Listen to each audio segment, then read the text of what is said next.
Pitbull, you know. You took the hunt. Kapena mani Master Pandise apaketo pari kupisa kunge munu wada kukweva asinini ndo da kuseva une mabanduru vamwe zakavasunga kunge kanzu aiwa kudenga kutene mwari ncheneza inditene ndoda kudenga ndikene toda kugara diri haya kuita kunge hailenda tine mameseji yatakasenda mulife mako ndiwe defender ndechepageto kana uchitatoinga haya kuita kunge hailenda tine mameseji yatakasenda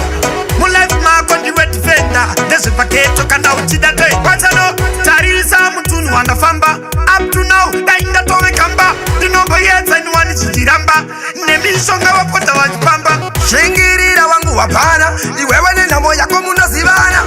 azvimwe zvachona uchiramba kuti honana fanikariana diri haya kuita kunge hailenda tine mameseji yatakasenda mulife mako ndiwe defender ndechepageto kana uchitatoinga haya kuita kunge hailenda tine mameseji yatakasenda mulife mako ndiwe defender ndezvepaketo kana uchidapaketo pari kupisa kunge munhu wada kukweva asinini ndoda kuseva une mabanduru vamwe zvakavasunga kunge kanzu aiwa kudenga kutene mwari nchenesa inditene ndoda kudenga ndikene toda kugara diri haya kuita kunge hailenda tine mameseji yatakasenda